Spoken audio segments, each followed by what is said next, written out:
अब बात जनता के हक में दस्तक देती मुहिम की खबर, जहां आम आदमी सरकार और सरकारी दफ्तरों के हर दरवाजे पर निराश होने के बाद इंसाफ के लिए आज तक को अपनी शिकायत भेजता है। दस्तक@aajtak.com पर दर्शकों की भेजी समस्या के लिए दस्तक आज तक देता है। आज मुद्दा है उत्तर प्रदेश के उन कर्मचारियों का जिनकी मेहनत के दम पर वाहवाही तो सरकार लूटती है, लेकिन कर्मचारियों को 10 साल से न वेतन बढ़ाकर दिया जा रहा है, न दूसरे अधिकार पूरे किए जा रहे हैं।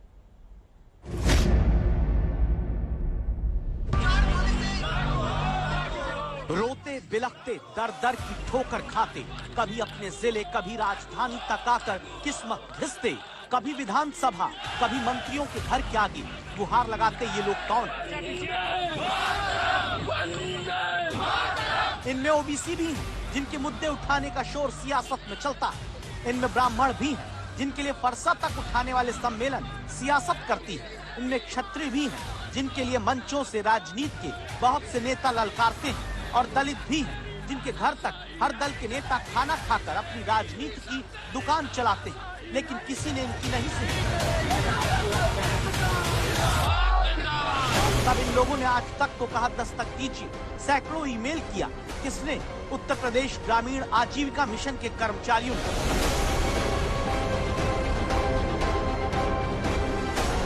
समस्या आप तक पहुंचाने के लिए आज तक संवाददाता समर्थ श्रीवास्तव इनके पास पहुंचे।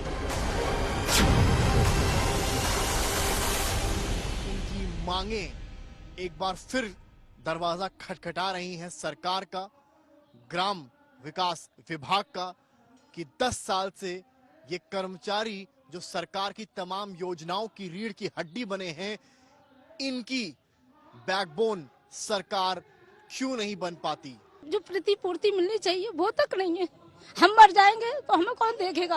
हमने तो ये सोचा था मिशन से जुड़ के हम एक अच्छे मुकाम पर पहुंचेंगे। सरकारी कर्मचारी, लेकिन इतना पैसा भी इनके पास नहीं बचता कि लखनऊ तक आकर प्रदर्शन अपने अधिकार के लिए कर सके। यूपी में ग्रामीण आजीविका मिशन के सैकड़ों कर्मचारियों का 10 साल से 1 रुपया वेतन नहीं बढ़ा। कर्मचारियों को दिए जाने वाले मेडिकल इंश्योरेंस का कोई अता पता नहीं। एक्सीडेंटल बीमा पॉलिसी कर्मचारियों की लंबित पड़ी है। कर्मचारी की जान चली जाए लेकिन उसके परिजनों तक दावा की आर्थिक मदद नहीं पहुंचती, और तबादला नीति का पता ही नहीं।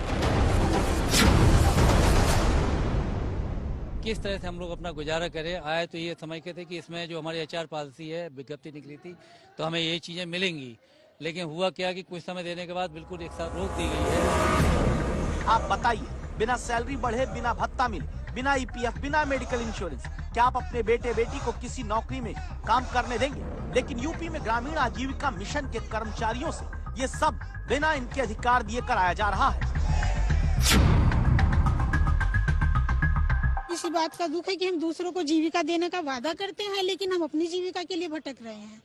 और जो हमारी सैलरी आती है 22,500, उसी सैलरी में से हमें फील्ड वर्क भी करना होता है। इन्हीं कर्मचारियों के भरोसे महिलाओं को लखपति दीदी बनाने का सपना सरकार दिखाती है। इन्हीं कर्मचारियों के दम पर महिला समूहों को गांवों में फायदा पहुंचाने के दावे किए जाते हैं। ये पूरा मिशन केंद्र के ग्रामीण विकास विभाग के तहत आता है। कर्मचारी दावा करते हैं बाकी राज्यों में इतनी शिकायत नहीं जितनी उत्तर प्रदेश में। इसीलिए उत्तर प्रदेश की ग्रामीण विकास राज्य मंत्री विजय लक्ष्मी गौतम तक दस्तक देने हम पहुंचे। निश्चित रूप से उनकी जो मांगे हैं, मुख्यमंत्री जी इसको संज्ञान में ले लिए हैं, हमारे कैबिनेट मंत्री जी भी ले लिए हैं। निश्चित रूप से कैबिनेट में बैठ करके उसका हल पर लोग निकालेंगे। ये कर्मचारी अब दिल्ली तक धरना प्रदर्शन करने आ रहे हैं। अगर लाचार कर्मचारी प्रदर्शन धरना ही करते रहेंगे तो जनता का काम अटकेगा। इसीलिए जरूरी है इनकी समस्या पर समाधान की दस्तक दी जाए।